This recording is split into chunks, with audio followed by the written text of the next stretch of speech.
جنت کے پتے۔ ارم اور زارا کو ڈراپ کر کے وہ اپنے کمرے میں آئی۔ ڈنر کا وقت ہونے والا تھا۔ اس نے کپڑے بھی ڈنر کی مناسبت سے پہنے تھے، مگر جوس چھلکنے کی وجہ سے ذرا داغ پڑ گیا۔ اس نے جلدی سے اپنا دوپٹہ دھو کر استری کیا۔ اسے رہ رہ کر وہی خواجہ سرا یاد آ رہا تھا۔ اس برادری کے لوگ اکثر پیسے مانگتے تھے، مگر ایسی حرکت تو کبھی کسی نے نہیں کی۔ اس خواجہ سرا کی نگاہیں اور انداز اس کو پھر سے جھرجھری آ گئی۔ پھر جب وہ اپنی تیاری سے مطمئن ہو کر باہر آئی تو دروازے کے باہر پاؤں کسی چیز سے ٹکرایا۔ وہ چونک گئی۔ دروازے کے ساتھ فرش پر وہ سفید ادکھلے گلابوں کا بوکے پڑا تھا، ساتھ میں ایک بند لفافہ بھی تھا۔ وہ دونوں چیزیں اٹھا کر سیدھی ہوئی۔ لفافہ کھولا جس پر حیا سلمان لکھا ہوا تھا۔ اندر وہی سفید بے ستر چوکور کاغذ تھا۔ اس کے وسط میں اردو میں لکھا ہوا تھا، امید کرتا ہوں آپ کا آج کا ڈنر اچھا گزرے گا۔ اس نے لفافہ پلٹ کر دیکھا، اس پر کچھ اور نہیں لکھا تھا، بس لفافے پر گزشتہ روز کی مہر لگی تھی۔ یہ کون تھا اور اسے کیوں پھول بھیج رہا تھا؟ وہ ہاتھ اور بوکے کمرے میں رکھ کر نئے سرے سے الجھتی باہر آئی۔ تایا فرقان کے گھر خوب چہل پہل تھی۔ سب کزنز لاؤنج میں بیٹھے تھے۔ ایک طرف خواتین خوش گپوں میں مصروف تھیں، مرد حضرات یقیناً ڈرائنگ روم میں تھے۔ اس کے خاندان میں کزنز کی بے تکلفی کو بری نظر سے نہیں دیکھا جاتا تھا۔ تایا فرقان تمام بہن بھائیوں میں بہت سخت تھے، اور ان کی سختی صرف ارم کے اسکارف لینے اور گھر سے باہر لڑکوں سے بات کرنے تک تھی۔ ارم اور باقی کزنز بھی گھر کے کزنز کے علاوہ لڑکوں سے بات نہیں کرتی تھیں۔ حیا اور ارم تو پڑھتی بھی ویمن یونیورسٹی میں تھیں۔ ہاں، دوسرے چچا اور خود سلمان صاحب اپنے بچوں کی شادیاں مکس گیدرنگ میں کریں گے۔ ان کا خاندان زیادہ بڑا نہیں تھا۔ وہ لوگ 3 بھائی اور 1 بہن تھے۔ تایا فرقان سب سے بڑے تھے۔ داؤد، فرح، ارم اور سمی ان کے بیٹے تھے۔ فرح میڈیکل کر چکا تھا، آج کل پولی کلینک میں ہاؤس جاب کر رہا تھا۔ حیا سے 3 سال بڑا تھا اور سمی فرح سے سال بھر چھوٹا تھا اور MBA کر کے جاب کر رہا تھا۔ سب سے بڑے داؤد کی شادی ہو رہی تھی۔ فرقان صاحب کے بعد سلمان تھے۔ ان کی ایک ہی بیٹی حیا اور بیٹا روہیل تھا۔ روہیل پڑھائی کے سلسلے میں امریکہ میں ہوتا تھا۔ پھر زاہد چچا تھے۔ ان کی بڑی 2 جڑواں بیٹیاں مہوش اور سہرش تھیں۔ پھر بیٹا رضا انجینئر تھا۔ سب سے چھوٹی بیٹی ثنا A لیول کر رہی تھی۔ اس وقت روہیل کے علاوہ جو کہ امریکہ میں تھا اور داؤد جو کہ ڈرائنگ روم میں تھا، باقی سب کزنز لاؤنج میں بیٹھے تھے۔ لڑکیاں کارپٹ پر دائرہ بنا کر بیٹھی تھیں۔ ارم ڈھولک بجا رہی تھی۔ اس کا دوپٹہ پھسل کر کندھے پر آ گیا تھا۔ اگر ابھی تایا یہاں آ جاتے تو وہ فوراً دوپٹہ سر پر لے لیتی۔ وہ مہوش اور سہرش کے ساتھ سر ملا رہی تھی اور لڑکے اوپر صوفے پر بیٹھے ان پر فکرے اچھال رہے تھے۔ Hello every one. وہ سینے پر ہاتھ باندھے چلتی ہوئی ان کے قریب آ کر رکی۔ سب کی نظریں اسی پر رکی۔ سفید چہرے کے ارد گرد کالے بال اور کاجل سے لبریز آنکھیں، وہ تھی ہی اتنی ہنسی کہ ہر اٹھتی نگاہ میں ستائش ابھر آتی۔ حیا کیسی ہو؟ آؤ ان لڑکوں کو ہراتے ہیں، بیٹھو نا۔ بہت سی آوازیں اس سے ٹکرائیں۔ اس نے کندھے اچکائے اور کہا، پہلے میں سائمہ تائی کی کچن میں مدد کروں گی۔ اس نے ارم کی امی کا نام لیا تھا، جنہوں نے اس کو آتا دیکھ کر فوراً کچن کا رخ کیا تھا۔ سائمہ تائی نے یقیناً اس کو نہیں دیکھا تھا، ورنہ فوراً بلوا لیتی۔ ارم سے زیادہ سمجھدار تو بقول ان کی حیا تھی۔ سائمہ تائی کے پیچھے زاہد چچا کی بیگم عابدہ چچی بھی کچن میں چلی گئیں۔ اب صوفے پر حیا کی امی فاطمہ بیگم اکیلی بیٹھی تھیں۔ اماں، میں ذرا تائی کی مدد کر آؤں۔ ان کو اپنی طرف دیکھتا پا کر اس نے کہا تو انہوں نے اطمینان سے سر ہلا دیا۔ وہ مطمئن سی آگے بڑھ گئی۔ وہ راہداری سے گزر کر کچن کے دروازے کی طرف بڑھی۔ تبھی سائمہ تائی کی تیز آواز اس کی سماعت سے ٹکرائی، جیسے میں جانتی نہیں نا، یہ سارے رنگ ڈھنگ کس لیے ہیں؟ ایک میرے ہی بیٹے ملے ہیں اس کو پاگل بنانے کے لیے۔ وہ بے اختیار 2 قدم پیچھے ہو کر دیوار سے جا لگی۔ یہ سائمہ تائی کس کی بات کر رہی ہیں؟ تبھی میں کہوں بھابھی، یہ رضا ہر وقت حیا حیا کو کرتا رہتا ہے۔ یہ عابدہ چچی تھیں، وہ اس کے بارے میں کہہ رہی تھی۔ پچھلی دفعہ جب ہم سلمان بھائی کی طرف کھانے پر گئے تو کس طرح سج دھج کر تیار تھی۔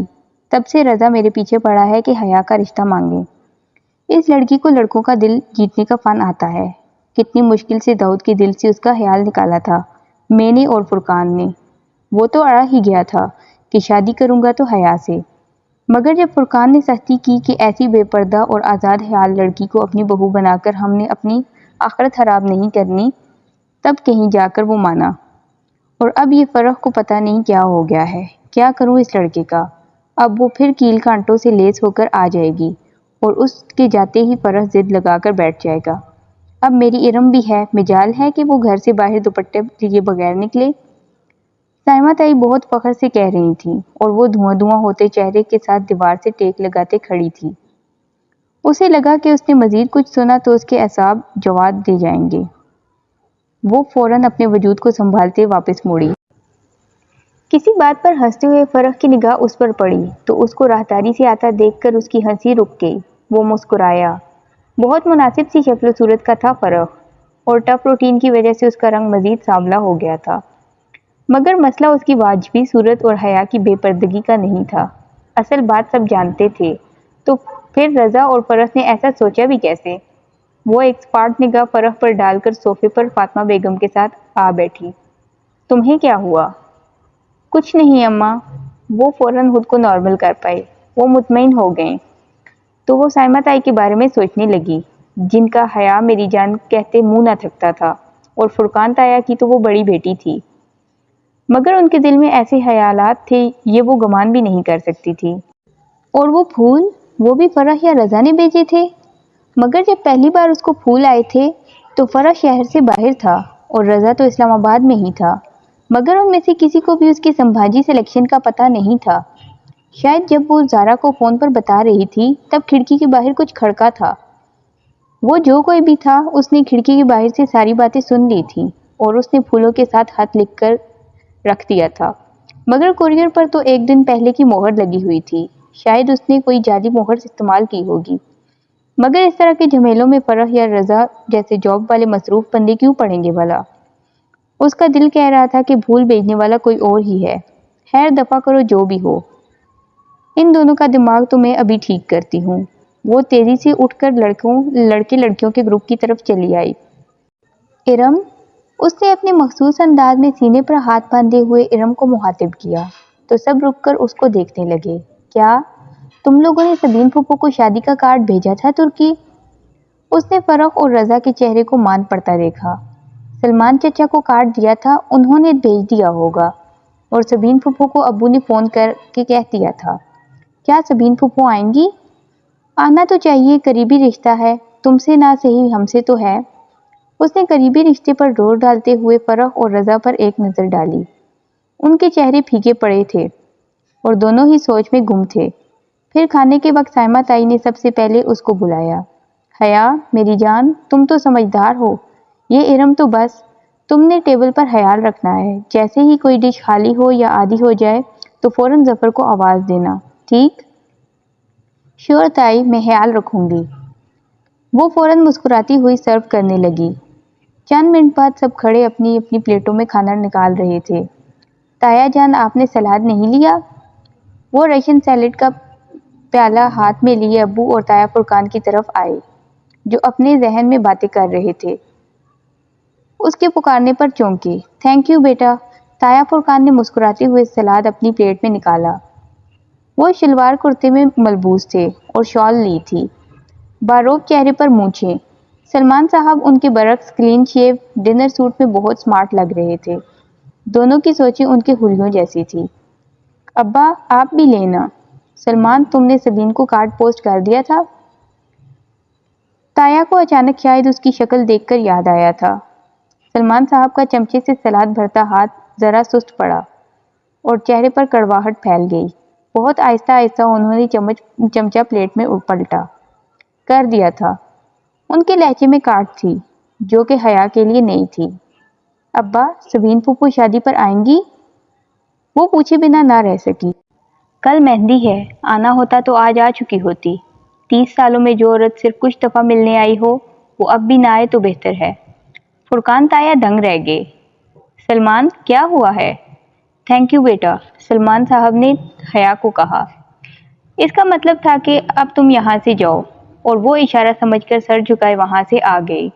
بہت آہستہ سے سلاد کا پیالہ میز پر رکھا اور وہ اپنی آدھی بھری پلیٹ اٹھا لی، مگر اب کچھ کھانے کو جی نہیں چاہ رہا تھا۔ یہ ابا کو کیا ہو گیا تھا؟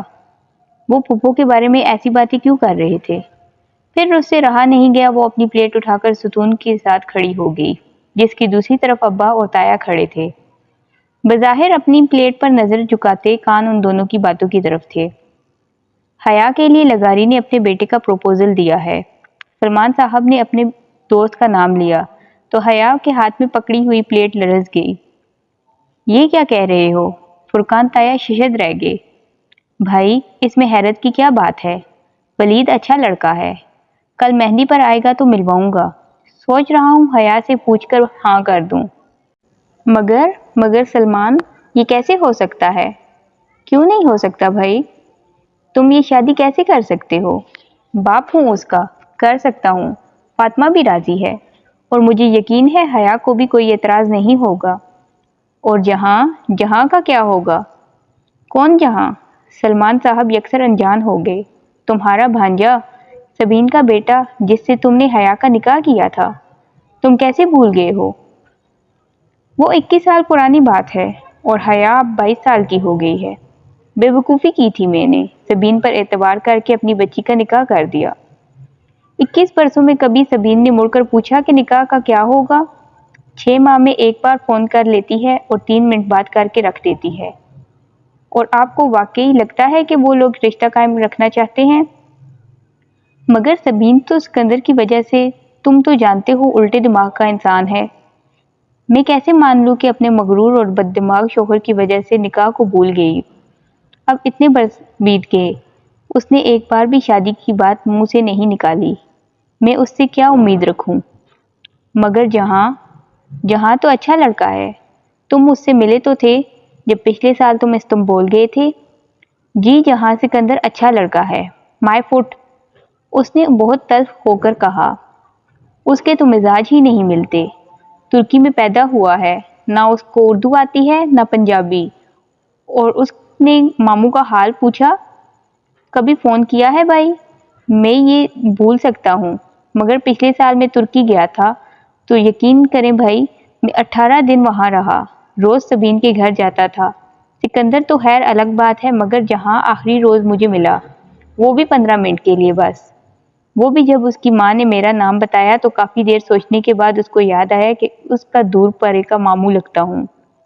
وہ مجھ سے ملا اور وہ بھی 15 منٹ کے لیے بس، اور پوچھنے لگا کہ اب پاکستان میں روز بم دھماکے ہوتے ہیں اور کیا وہاں انٹرنیٹ کی سہولت موجود ہے؟ پھر اس کا فون آ گیا اور وہ اٹھ کر کھڑا ہوا اور چلا گیا۔ میں کبھی حیا کے لیے کورٹ سے ہلا لینے کا نہ سوچتا اگر میں اس روز ایک ترک لڑکی کو جہاں کے ساتھ اس کے گھر ڈراپ کرتے نہ دیکھتا، جب میں فلائٹ پکڑنے سے قبل سبین کو خدا حافظ کہنے لگا تھا۔ اس لڑکی کے ساتھ اس کی بے تکلفی، وہ سکندر شاہ کا بیٹا ہے اور وہ اپنے باپ کا ہی ہے۔ میں سمجھتا ہوں اگر احمد شاہ جیسے عظیم انسان کا بیٹا سکندر ان کے برعکس نکلا تو ویسے ہی جہاں بھی اس کے برعکس نکلے گا، اور وہ ایک اچھا انسان ہوگا، اور وہ اسی مغرور آدمی کا بیٹا ہے۔ حیا کون ہے؟ اس کا ان سے کیا تعلق ہے؟ یہ بات نہ جہاں کو یاد ہے نہ سبین کو۔ ان تمام باتوں کے باوجود وہ خود کو ذہنی طور پر جہاں سے وابستہ کر چکی تھی۔ نکاح کے وقت کی تصاویر آج بھی اس کے پاس محفوظ تھیں۔ 8 سالہ بھورے بالوں والا اور سنہری رنگت والا خوبصورت لڑکا جس کو اس نے اپنے کبھی روبرو نہیں دیکھا تھا، اور شاید ترکی جانے کی ساری خوشی کی وجہ بھی یہی تھی جس پر ابا نے اب پانی پھیر دیا تھا۔ اس روز اسے رہ رہ کر جہاں پر غصہ آ رہا تھا، جس کی بے رخی کے باعث اب یہ رشتہ ایک سوالیہ نشان بن گیا۔ مگر خیر، داور بھائی کی شادی ہو جائے اور سمسٹر ختم ہو جائے تو وہ ترکی جائے گی اور ان کو ضرور ڈھونڈے گی۔